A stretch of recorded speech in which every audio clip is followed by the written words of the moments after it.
Good afternoon and welcome back to Variety Homestead. Today we're going to be making elderberry syrup. And we're making it right now just to help us boost our immune system.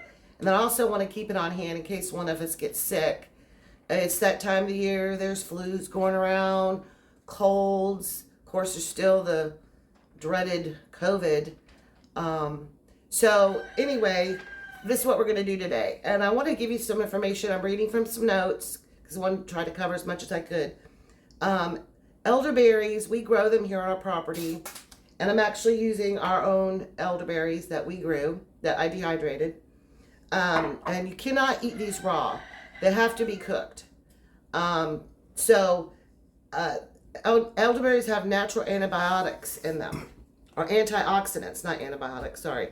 Antioxidants, vitamin C, flavonoids, and they're believed to be antiviral. They boost the immunity system, and they're also considered to be anti-inflammatory. So we're going to make this syrup up, and hopefully this will help us with this. Okay, the other reason too, are let you know, some of the things that elderberry syrup supposedly or allegedly helps with, and I've found a lot of different things, but it's headaches, colds, constipation, urinary kidney problems, epilepsy, scarlet fever, measles, infections, and breathing issues.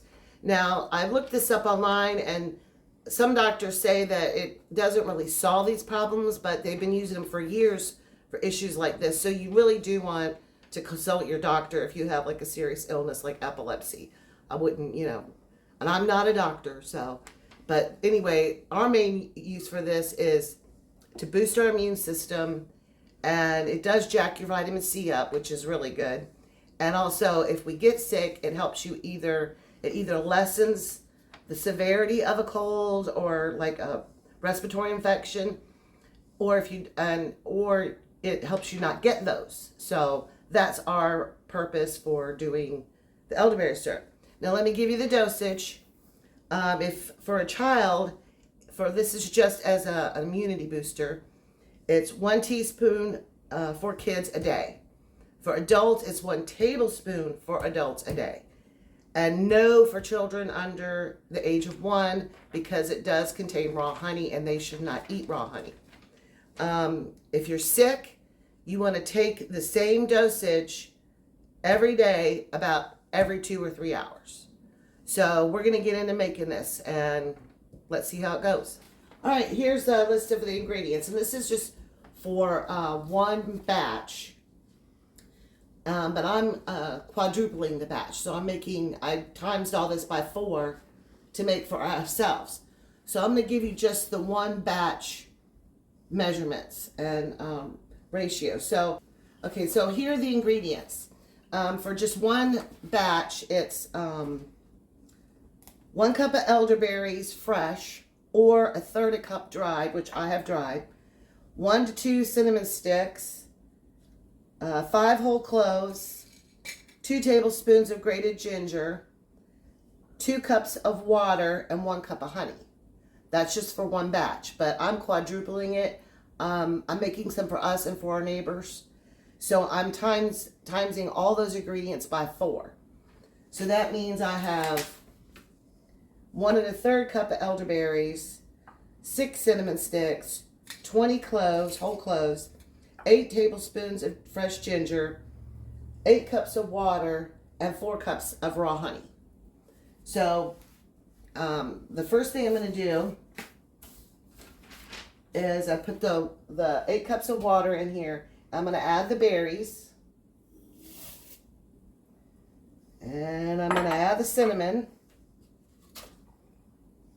and I'm going to add the ginger,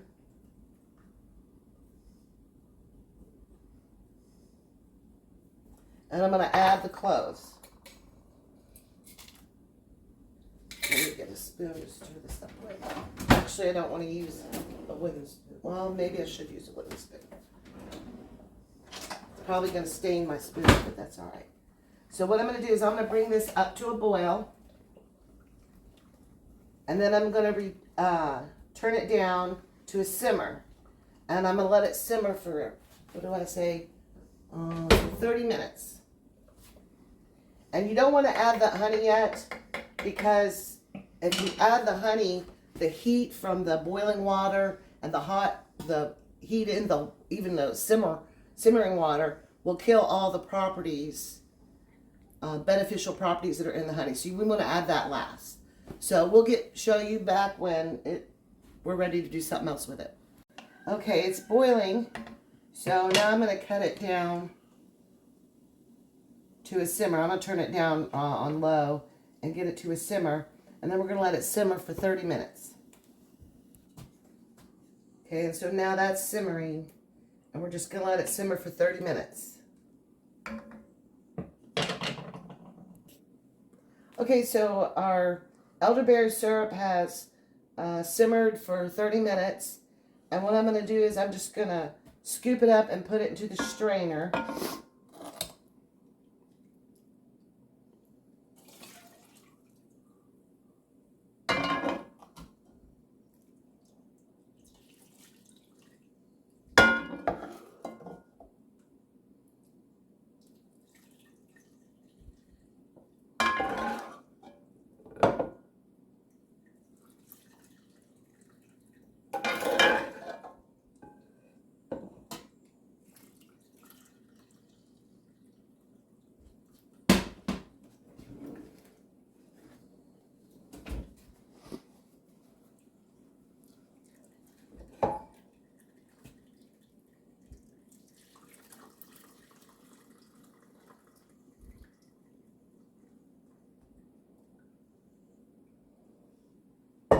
All right, now I'm just going to pull these cinnamon sticks out.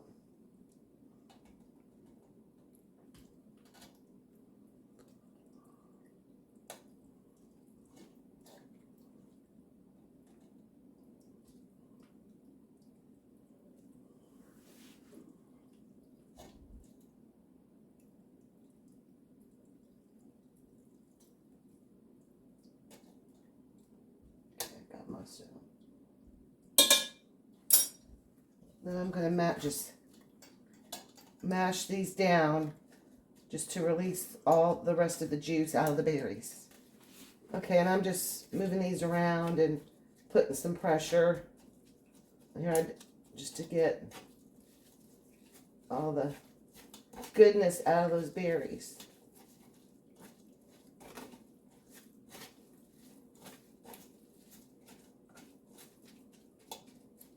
And you can buy elderberries, can't you? Yes, you can buy them dried. I'm not sure about fresh, but I know you can buy them dehydrated, because before we had our elderberry bushes, I bought them. But elderberries they're really easy to grow, and they grow fast. The first year we didn't get but just a handful of berries, but the next year they grew so fast that I think I got a quart and a pint of elderberries. So this year we'll get even more. All right.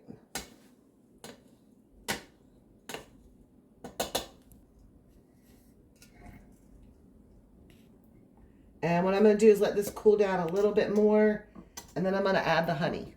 All right, now I'm going to add my honey, and I need to get a spatula. And then I'm going to pour it into jars, and I'm going to store this in the refrigerator. Some people can it. You have to add lemon juice, but from what I understand, if you can it, you're killing, all the benefits that you're going to get. Everything that's good about making the syrup, you're going to kill all that by canning it. You can check online and follow up on that if you want, but I'm just making enough to keep refrigerated, and give some to my neighbor. And you can keep it in the refrigerator until it starts to get moldy, maybe a couple months. Okay, so I'm adding the honey.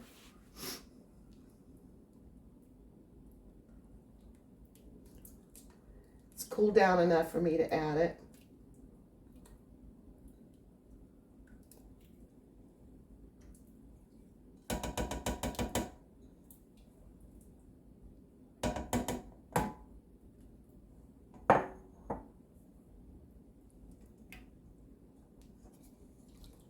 Stir that up real good. Like I said, you don't want to put the honey in when it's really hot because that kills all the benefit that you're going to get from the honey.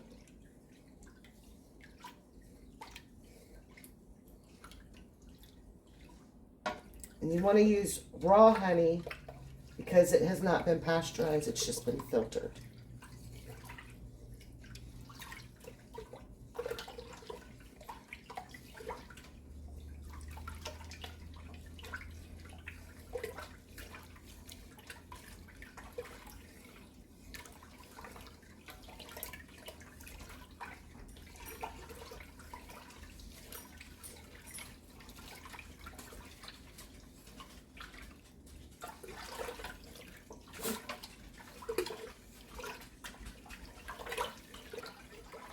Okay, so my honey's all distributed in here, and none of it's sticking to the bottom.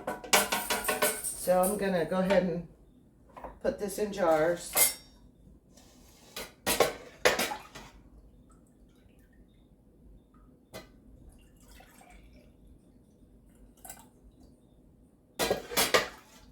And it's really cooled down.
Okay, so I had to go get another jar.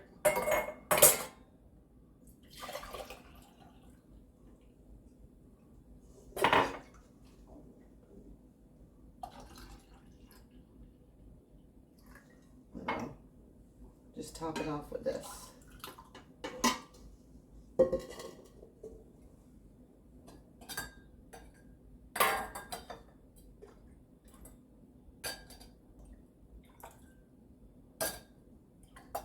Alrighty, and I had a little bit of berries in the bottom, so I'm just gonna pitch them. And then I'm just gonna close these jars, seal these jars up, or not seal them up, just close them up and store this in the refrigerator. Like I said, until it gets moldy. I don't really know how long that's gonna be.